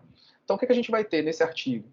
Um gráfico geral das DALEs no Brasil. Então, eu acho que até o mesmo dado, a mesma fonte de dados do artigo anterior. Então, a distribuição das principais doenças em relação a esse parâmetro. Então, aqui não é número de indivíduos, né, que tem a doença, que fique claro, é o tempo perdido com essas doenças. Então, vê como é legal mudar os parâmetros, né? Não é importante só o número de pessoas que apresentam essas doenças negligenciadas tropicais, mas sim o quanto essas pessoas perdem com essas doenças. Então, é bem interessante olhar por esse lado, como elas vão se tornando mais importantes ainda. E ele começa mostrando por que elas são tão relevantes e a distribuição desse dinheiro.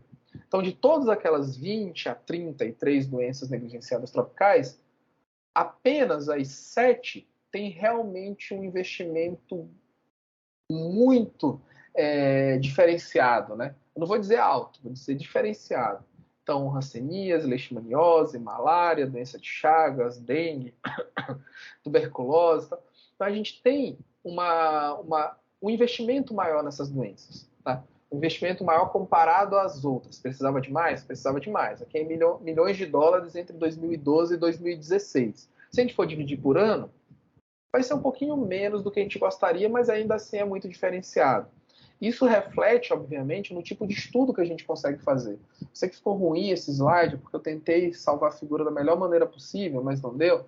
Mas, de uma forma geral, ele coloca à esquerda algumas doenças negligenciadas tropicais e aqui em cima os tipos de estudo. Ciência básica, pesquisa clínica, pesquisa populacional, desenvolvimento, né, e descoberta de novas drogas terapêuticas, pesquisa em políticas públicas de saúde e pesquisas aqui nas ciências sociais. Então, 6 ramos principais. E se a gente for pegar de uma forma geral, só a tuberculose que tem um mínimo de equilíbrio entre essas pesquisas, que mais ou menos ali 20% dos recursos são distribuídos para 5 primeiros tipos de pesquisa, só as pesquisas ali em ciências sociais que recebem 4% ali dessa verba. As outras você tem uma distribuição muito desigual. Então, às vezes, você tem muita pesquisa básica, mas pouquíssima pesquisa clínica. Aí uma não conversa com a outra. Você até tem pesquisa clínica, como é a doença de Chagas, mas tem pouquíssima pesquisa populacional. Ou na dengue, que você tem muita pesquisa básica, muita pesquisa populacional, mas não tem pesquisa de desenvolvimento de drogas ou de diagnóstico. Então, esse desequilíbrio também é ruim. Então, não só social, econômico, de verbas, mas de tipos de estudos que são realizados. E quando a gente vai ver o final disso tudo, é que as doenças aqui, ó, hanseníase, leishmaniose e malária, poxa, estão cumprindo a meta, que essa linha central é a meta. Para a direita está acima da meta de publicações. Para a esquerda você está abaixo da meta de publicações. Então, hanseníase, leishmania e malária estão cumprindo a meta. Tem as publicações, tem o conhecimento sendo gerado da maneira que eu gostaria. Estou batendo minha meta aqui. As outras estão bem abaixo. Quando a gente vai para a verba, a gente entende. Quem cumpre a meta de publicação e desenvolvimento de ciência é quem recebe mais dinheiro. Doença de Chagas, extossomose, tuberculose, não recebe dinheiro para pesquisa. Ou recebe bem menos do que deveria para ter uma pesquisa adequada. Consequentemente, não gera conhecimento suficiente. E isso vai ser refletido nos dados finais. Então, tudo que a gente viu em termos de construção de dados epidemiológicos vão ser refletidos aqui nesses boletins que eu vou mostrar para vocês, já caminhando aqui para o final da nossa conversa. Esse é o boletim de 2021, um boletim especial, que mostra mais ou menos o que acontece. Eu não vou falar em números, só os coloridos já vão mostrar para vocês aí que a gente ainda tem muitas zonas, principalmente no Nordeste, perdão, e no Norte aí do Sudeste, de casos de extossomose. Então aqui é o índice por 100 mil habitantes, né? Maior que 15 indivíduos por 100 mil habitantes. Então regiões endêmicas para esquistossomose, estava falando bem até agora, gaguejei. A ascaridíase também não está muito distribuída no Brasil inteiro, zonas importantes, e vale ressaltar que o Maranhão tem aqui suas zonas de esquistossomose, de ascaridíase. Aqui foi só um parêntese que eu achei interessante colocar. No boletim epidemiológico de doenças negligenciadas tropicais, ou tropicais negligenciadas, como eles colocam, acidentes ofídicos, ou seja, mordidas de cobras, são relatados. A gente dá uma voltada, dá um callbackzinho lá para aquele slide do que é uma doença. Então, a mordida de uma cobra acaba sendo também a indução de um quadro de desequilíbrio do seu organismo. Você vai desenvolver uma doença, né? Então, você está com aquela doença ali, que ela vem da peçonha, do veneno, da toxina daquela cobra. Então, os acidentes ofídicos também entram aqui no boletim epidemiológico de doenças negligenciadas tropicais, tá? O Maranhão também tem sua cota, ali algumas zonas muito importantes nesse sentido. Obviamente, o norte do Brasil é campeão e algumas regiões do sudeste também são muito relevantes por conta das espécies de cobras e serpentes que lá estão, mas vale a pena fazer esse parêntese. Leishmaniose visceral, então a gente percebe que realmente o Brasil ainda tem muito que avançar em termos de conter a leishmaniose e a leishmaniose tegumental cutânea. Então fica bem evidente que a leishmaniose se alastra no Brasil, a gente não consegue conter mesmo, nem o vetor, nem aumentar a pesquisa e desenvolvimento para tratamentos alternativos ou complementares, ou métodos aí da gente evitar vacinas mais eficientes. Então, realmente é muito complicado. Todos aqueles problemas que os artigos mostraram refletem aqui, são refletidos, né?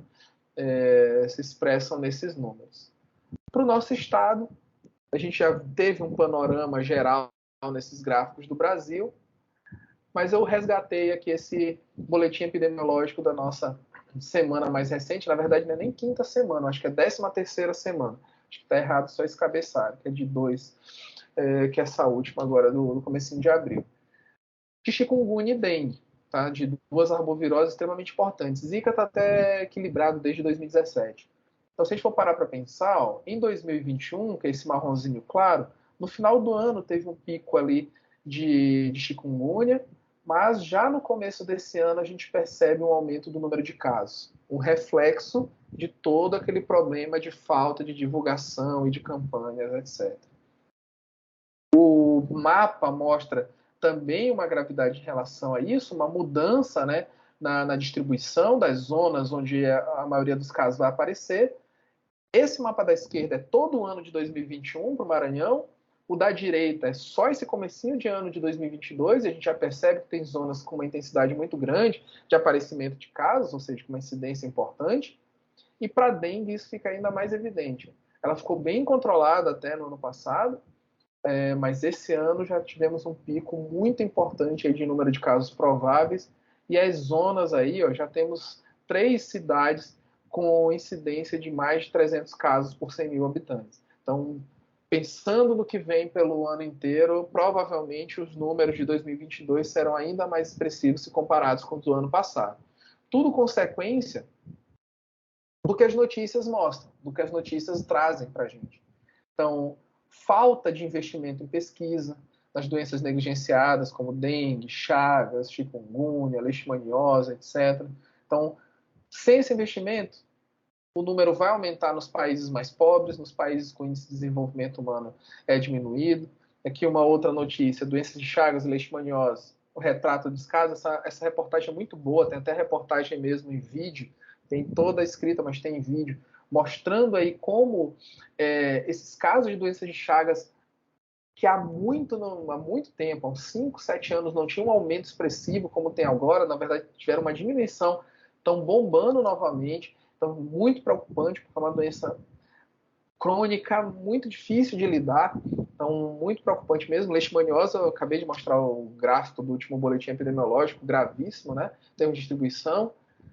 Todas aquelas que são extremamente importantes, né? O reflexo da pandemia sobre isso, que diminuiu consideravelmente as campanhas, o combate direto, a disponibilização de recursos humanos, financeiros, físicos, para combate às doenças negligenciadas tropicais, o que continua levando a um número de óbitos expressivo pelo mundo, mais de 500 mil por ano. Tá? Isso aqui é só para deixar bem claro que realmente a taxa de mortalidade aumentou durante a pandemia. Ficou bem mais complicado o manejo dessas doenças, até porque perdemos os dados epidemiológicos mais claros, mas para não trazer só más notícias para a nossa conversa, os esforços em conjunto da pandemia mostraram um caminho, né? É óbvio que eu botei algumas notícias aqui, 2 notícias principalmente, mas tem os artigos para ilustrar isso. Os esforços em comum para lidar com a Covid-19 mostraram alguns caminhos para a gente tentar melhorar o diagnóstico, as estratégias de terapia, as estratégias de prevenção em relação às doenças negligenciadas tropicais. Algumas ONGs, juntamente com laboratórios de pesquisa nas diversas universidades, estão com propostas de trabalhos em conjunto para agregar dados mais corretos, mais adequados, e com esses dados conseguir direcionar as pesquisas que estão sendo desenvolvidas em termos de diagnóstico, primeiramente, de tratamento, que alguns laboratórios trabalham nesse sentido, e futuramente de profilaxia. Então isso é uma boa. Aprender com o tipo de manejo que foi feito com a Covid, o bom manejo que foi feito com a Covid, no caso, para reverberar essas estratégias nas doenças negligenciadas tropicais. E, obviamente, a questão das vacinas, a tecnologia de RNA mensageiro para vacinas, que foi espetacular, está sendo espetacular na Covid-19, e que pode, e já a gente começa a entender que pode ser uma via bem bacana da gente desenvolver vacinas eficientes, vacinas que vão trazer uma nova luz para as doenças negligenciadas tropicais, uma nova perspectiva de qualidade de vida para a população como um todo, principalmente nesses países que tanto perecem aí com a população, né, desses países que tanto perecem com essas doenças. Então, de fato, é entender que a epidemiologia é a base para a gente conseguir construir qualquer um desses estudos e para que a gente consiga aplicar o resultado desses estudos. Que independente, mais uma vez falando, das políticas e politicagens, que a gente acredite na ciência, na boa ciência que é desenvolvida, que vocês estão desenvolvendo no mestrado. Então, eu faço voto que saiam ótimos resultados, sendo aplicáveis ou não agora, não importa. O que importa é a gente ter novos conhecimentos, mentes frescas como as de vocês, gerando conhecimento de ponta, ou mesmo que não seja a maior das tecnologias, mas uma visão diferente sobre esses, por exemplo, casos aí de doenças negligenciadas tropicais muito graves, que afetam uma população super vulnerável e que depende muito do que a gente faz dentro da academia, que depende muito do que a gente faz dentro do laboratório de pesquisa, para que eles vejam um horizonte um pouco mais cheio de luz, um pouco melhor, e acreditem na ciência que tudo dá certo no final. Não só na questão das doenças negligenciadas tropicais, não só no contexto da epidemiologia, mas como a gente pode juntar tudo que é conhecimento de ciências biológicas, da saúde, sociais, tecnológicas, de leis, porque tudo tem que funcionar em conjunto. Não adianta eu pensar na melhor vacina se eu não tenho estratégia de distribuição, de produção, de implementação, de logística, de tudo. Então, realmente, como eu sempre falei para a Ângela, eu acho que o mestrado que vocês estão fazendo ele é muito importante, porque ele consegue conectar diferentes visões de um mesmo tópico, levando ali as soluções que podem ser inovadoras, que podem trazer realmente uma perspectiva de sucesso para a população como um todo. Então, peço desculpas por ter me estendido demais numa sexta-feira à noite. Agradeço mais uma vez ao convite aí, fico à disposição para tirar qualquer dúvidas e futuramente, caso queiram conversar sobre qualquer coisa. Isso aqui são o Instagram do meu grupo de pesquisa, o grupo de pesquisa em imunologia humana, e o meu Instagram com a Ângela. Meu Instagram com a Ângela que mostra um pouquinho sobre o que é imunologia e outras questões.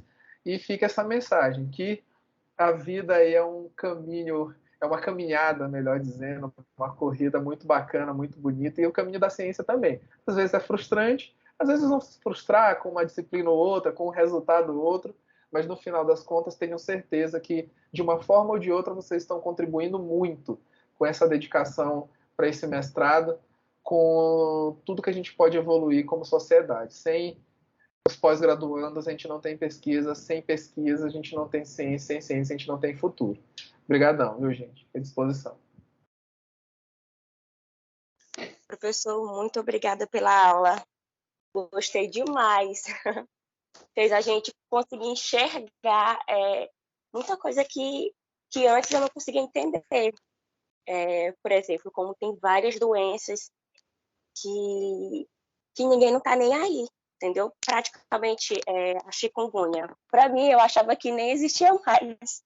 Não ouvia falar mais nem na TV, entendeu? Depois daquele surto, nunca mais tinha ouvido falar nessas doenças, chikungunya, zika. Então, eu realmente gostei muito da aula, viu? Muito obrigada. Eu que agradeço. Obrigado, professor. Eu que agradeço. A Keliane aqui também escreveu: muito obrigada pela aula, professor. Foi excelente. Muito aprendizado para uma sexta-feira à noite. Nossa, sabe. Tem que botar o mínimo de moléculas e números possível. Mas eu acabo falando. Desculpa, gente.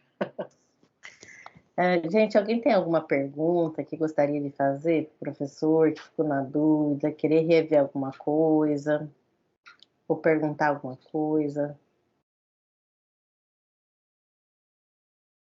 Professora, na verdade não é uma dúvida, né? Acho que todos a gente pontuou que foi uma aula muito boa com o professor Paulo, mas também um agradecimento a você, a estar sempre trazendo professores, né? Pessoas diferentes que entendem muito da área para trazer conhecimento para a gente. Então também um agradecimento para você. Obrigada. O que mais, gente? Thalia, aquela maravilhosa, foi extremamente proveitoso. Então, professor Paulo, mais uma vez eu queria agradecer a sua presença na minha aula. É sempre um prazer ter você, né, em casa e na sala de aula. Então, você tem sempre muito a trazer, né, tem muito conhecimento, uma bagagem enorme de conhecimento. Eu falo assim que, eu costumo falar assim que durante o meu doutorado, meu mestrado, meu pós-doc, lá na USP, que era mestrado, doutorado, nota 7 da CAPES, né?